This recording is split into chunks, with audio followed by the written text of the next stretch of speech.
Okay, well, I'm pleased to say I'm joined by the Wanderers B team manager, Ruben Gaspar, for a latest update. Ruben, good to see you. Nice to see you, Dan.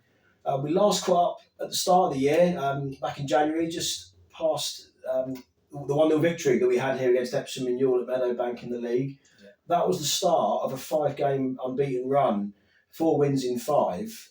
So, really brilliant spell for us in the league. It's kept us battling right at the top end of the table. Yeah. Looking back on that run of games, any sort of standouts for you? Any things that you look at there and think those were key to us having that really good start to the year? Yeah, we had a fantastic start to the year. As you said, five undefeated, 4 wins, one draw. I think in that spell was 1 goal conceded. I think 1 goal conceded by one or two goals conceded, both set pieces, both free kicks. We've not, funny enough, we're going to come to the Lockswood game in a minute. We conceded 1 goal from open play in 2023. Oh, okay, you didn't know it was as little as that, yeah. 1 goal from open play, and it was on an empty net because the goalkeeper had gone up for a free kick. Oh, okay, I know what you're referring to. Very late in the game, very late. Anyway, yeah. So yeah, it's been really good start to 2023. That really good run off.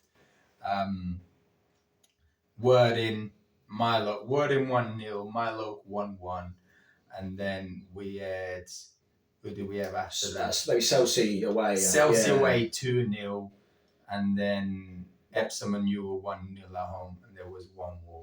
Yeah, Montpellier, the Montpellier. Villa 5-1. 5-1 at home. How could I forget that? So that's the 5. And yeah, it's a fantastic 2023. I got some facts. In 2023, we played 8 games, 5 wins, 1 draw, 2 losses, 14 goals scored, 5 goals conceded, 1 from open play, and that empty net one. Yeah. The other 4 was 2 free kicks, 1 corner and a penalty. And then we've had 11 academy players. I know we're going to talk about it in a minute. 11 academy players have been involved in the squad, not in training, but on match day squads. And 6 first team players as well, just to put a side note there for you. And the last one, is not just 2023, it goes all the way back to 2022. We are undefeated at home since August. Okay. Oh, wow. Yeah. Wow. Yeah. I was looking back at it, and we are undefeated. We lost our last defeat at home was in August 2022. Oh, fantastic. I figured it must have been early on. Yeah, very early. That's what I was thinking of it, to have been unbeaten since then. Fantastic. Yeah, we've been unbeaten at home since then. Since we last spoke in 2023, it's been fantastic. Yeah, very, very good. There's some downs as well. It's not all roses, but yeah, it's been really good.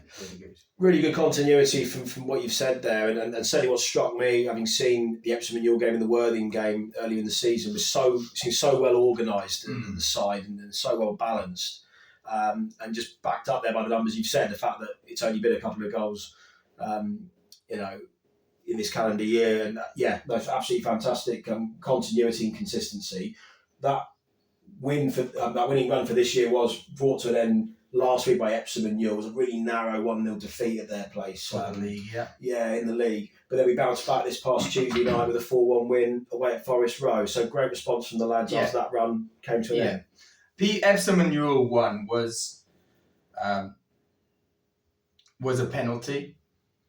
They had more chance. They could have scored more goals. Was probably our worst performance in a while. But to be honest, we'd lost 3 important players that week. In Spike, who's gone out on loan, and 2 other boys, Jude and Ben, who had moved on to other clubs as well.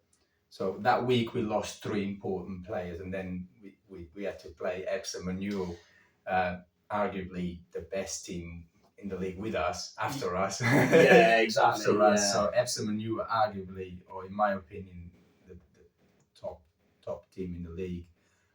and we had to play them that week with no training session in between, losing those players and playing Epsom. Yes, so we really had no time to adapt and prepare without those three key players, all starting players, all in the spine of the team, a centre-back, a midfielder and a striker. It's key. And it's key. And then we had to go and play Epsom. So it was tough, but it's what it is. It meant that we were second back then and they were third, and then we swapped places. And meanwhile, Wick has had their games in hand. They played their games in hand, and now they are third and we are fourth.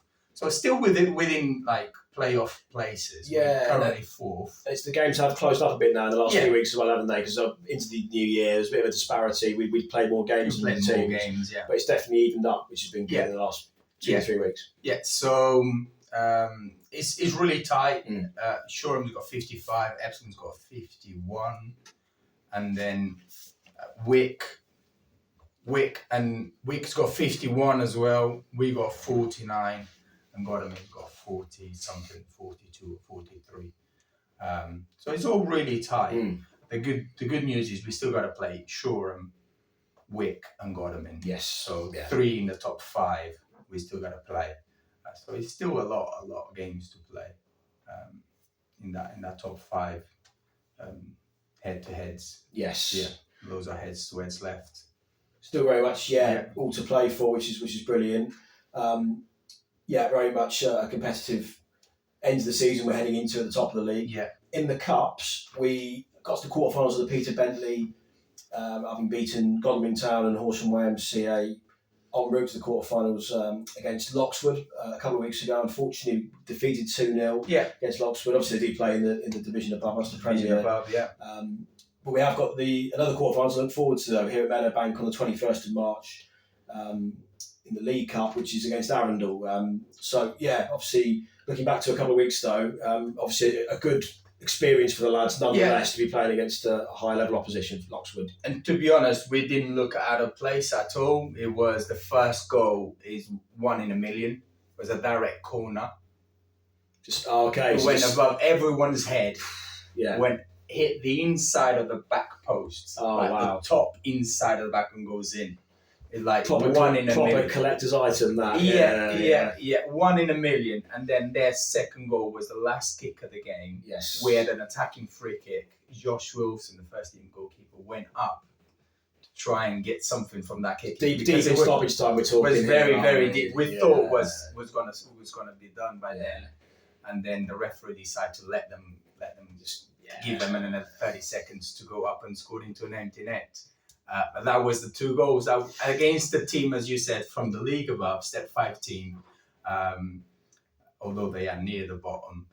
But we never looked out of our depth, and we put on a good performance away from home. Had that game been a home here, would have been different. Because since at home we haven't lost since August, as I said. Exactly, yeah. But since taking over as from Reece Barker, we've lost 5 games all away, all on a Tuesday night. Interesting. Godalming was on a Monday. Yes. So that falls into the pattern of away games on a Tuesday. Against Loxwood, against Epsom was on a Tuesday. Because at home, at that cup tie being at home against Loxwood, I would favour us to have taken that result. Well, it's good. It's testament again to 2 things really. Obviously, the lads bouncing back in the league with a win at Forest Row this past Tuesday night, which is great. But that Peter Bentley run, the previous 2 games, Godalming and Horsham had been away from home. Both have been away, Really, even though we're disappointed naturally to have obviously gone out, really have competed very well in that competition this year, which has been great. And we look forward to welcoming Arundel here in the League Cup on the 21st. That's really the cup that we now, the only one left that we left in it. But we'll have the quarter-final at home and the semi-final, I think, will be at home as well. If we go through, the semi-final will be at home as well. So we really got our eyes on that to try and get a final. Obviously, we've got to get through Arundel first. That's an interesting Oh, one. but no, the incentive very Come much down on there, as you supporters, say. The fact Come down that on supporters on that day. the last competition, but as you say, the fact that both games are at home, real incentive, naturally a massive incentive for the lads. And it'd be fantastic for as many supporters to get down and back the lads as possible. Yeah, no, fantastic. We look forward to that on the 21st. And so many of the, and as there's been a continuation throughout the year, really, it's been so great to see. So many of our Wanderers Academy lads have been consistent in the team. Jack Saunders and Nyack, and both on the score sheet on Tuesday night against Forest Row. The likes of Matt Hay, Seb Tauta Caballero, and Joel Brown as well, really consistent. And just how well are these guys competed in this division this year? Because we know it's senior football, we know it's step 6, but they're all first year students, so really testament to their consistency. Yeah, they're all 17, 18. Yeah. I truly believe we are the best team in the league, but obviously we're young, we lack experience, we lack know-how. But technically, we, in terms of talent, pure talent, we are the best team in the league. And the fact that teams come here at home at Meadowbank on a perfect pitch and they get smashed by 1, like Monteville in 10 minutes, just goes to show that the talent that we got, it's up there with. Well, obviously, I would always say we are the best team, but other managers have said that we are the best team they played this year as well. So, and the academy boys, as you said, are key players. There's more than more players that you mentioned. Or Hayden Gale, who's currently injured. He got injured, probably out for the rest of the season.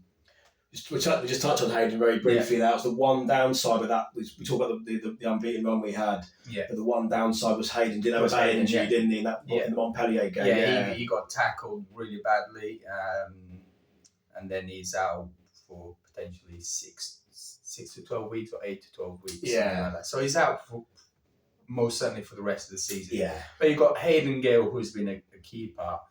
You now got Joe Brown, who is been over the last couple of weeks stepped up in that midfield role. You got Seb Tauta, who's played some important games for us as well this season, and lately he's been starting. You got Jack Saunders, who is a very key player.